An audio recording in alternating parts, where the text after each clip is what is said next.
नमस्कार दोस्तों, स्वागत है आपका आज के राजस्थान के मुख्य समाचारों में।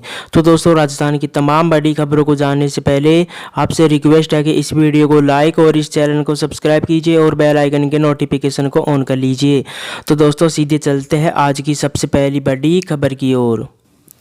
बेरोजगारों के लिए खुशखबरी, गहलोत सरकार ने बिजली कंपनियों में 2370 पदों पर निकाली भर्ती। 24 फरवरी से ऑनलाइन भरे जाएंगे आवेदन। जी हां दोस्तों, आपको बता दें कि राज्य सरकार ने बेरोजगारों के लिए बड़ी घोषणा की है। राज्य की 5 बिजली कंपनियां, जिसमें उत्पादन निगम, प्रसारण निगम, जयपुर, अजमेर, जोधपुर विद्युत वितरण निगम में सरकार ने 2370 पदों पर सीधी भर्ती निकाली है। इसके लिए 24 फरवरी से ऑनलाइन आवेदन भरे जाएंगे। इन पदों में इंजीनियर के अलावा लेखाधिकारी, स्टेनोग्राफर, सूचना सहायक और लिपिक सहित अन्य पदों पर भर्ती की जाएगी। इसके बाद दोस्तों, अगली बड़ी खबर, महीने भर जेल में रहेगी पिंकी मीणा।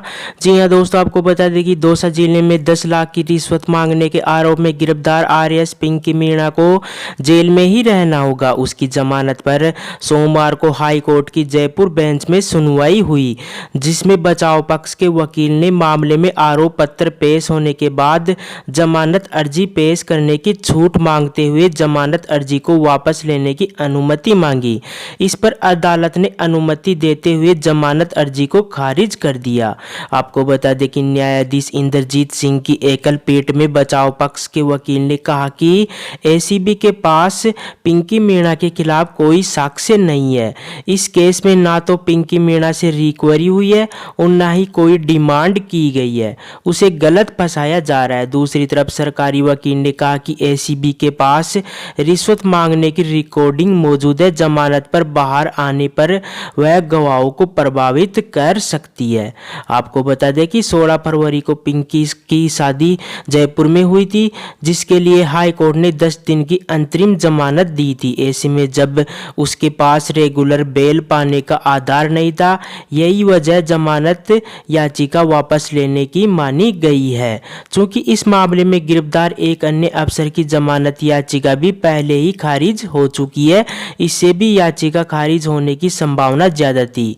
आपको बता दें कि अंतरिम जमानत अवधि पूरी होने पर 21 फरवरी की शाम पिंकी ने जयपुर महिला जेल में सरेंडर किया था। हाई कोर्ट ने 10 दिन की अंतरिम जमानत देने के साथ ही अगली सुनवाई की तारीख 22 फरवरी तय की थी।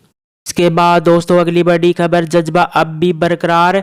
प्रदेश के सबसे उम्रदराज हेल्थ वर्कर डॉक्टर डांडिया ने लगवाई दूसरी डोज। अब तक कुल 38,000 ने लगवाया टीका। जी हां दोस्तों, आपको बता दें कि हेल्थ केयर वर्कर्स भले ही टीका लगवाने से बच रहे हो, लेकिन जयपुर के एसएमएस अस्पताल के पूर्व डॉक्टर और प्रदेश के सबसे उम्रदराज हेल्थ वर्कर में शामिल डॉक्टर पीसी डांडिया का जज्बा अभी भी बरकरार है। उन्होंने 2 दिन पहले एसएमएस अस्पताल पहुंचकर कोरोना वैक्सीन की दूसरी डोज लगवाई।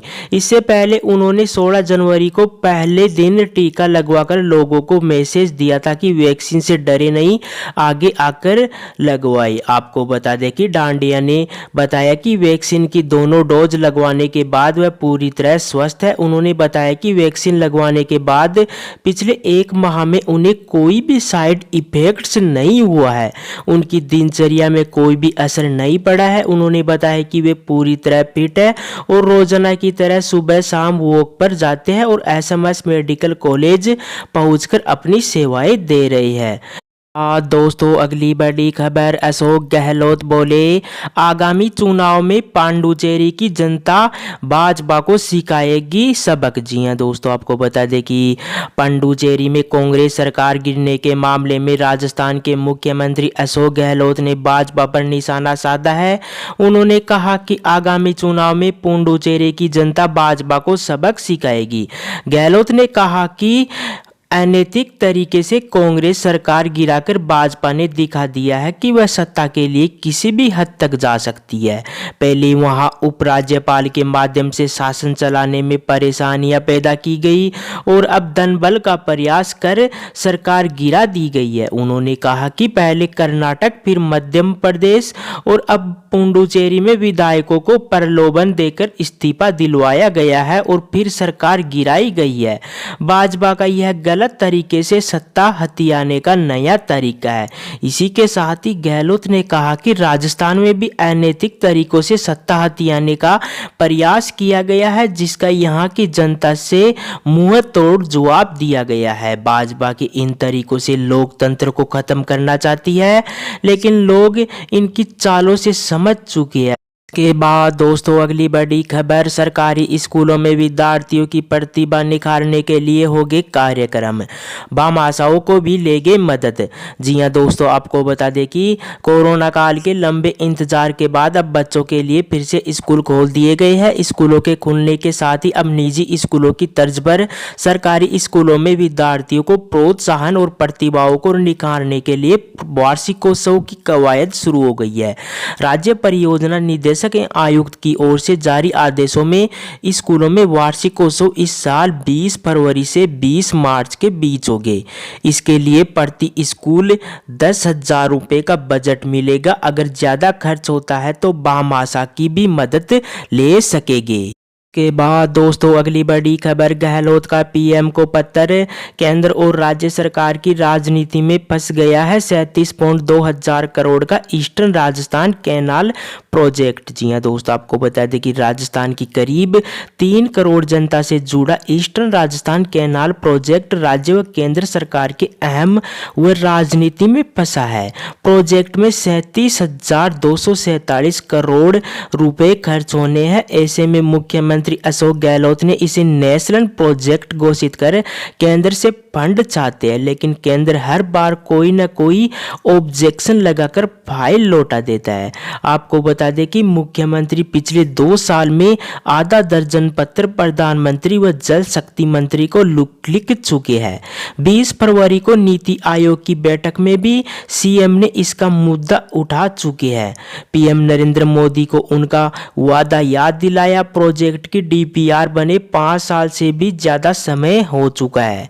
आपको बता दें कि इस प्रोजेक्ट की फीजिबिलिटी रिपोर्ट को केंद्रीय जल आयोग नई दिल्ली ने सैद्धांतिक मंजूरी तो दे दी है, लेकिन केंद्र सरकार से वित्तीय सहायता मिलने के बाद ही काम हो सकेगा। के बाद दोस्तों अगली बड़ी खबर, नए खानों के लिए आज से लगेगी बोली। आबकारी विभाग पहले दिन करेगा 1600 गुणंतर दुकानें नीलाम। डूंगरपुर की एक दुकान के लिए 18.99 करोड़ से शुरू होगी बोली। जी हां दोस्तों, आपको बता दें कि नई आबकारी नीति के तहत शराब की दुकानों की नीलामी के लिए मंगलवार से बोली लगना शुरू होगी। राज्य की 7,665 दुकानों के लिए 23 से 27 फरवरी तक बोली लगाई जाएगी। सरकार की इस नई नीति से इस बार उन लोगों को उम्मीद पर पानी फिर रहा है जो आवेदन करके लॉटरी में किस्मत आजमाते थे। आबकारी विभाग से मिली जानकारी के मुताबिक नीलामी के पहले दिन यानी 23 फरवरी को 1600 गुणंतर दुकानें बेची जाएगी। ऐसा पहली बार हो रहा है जब ऑनलाइन नीलामी के जरिए दुकानें को बेची जाएगी।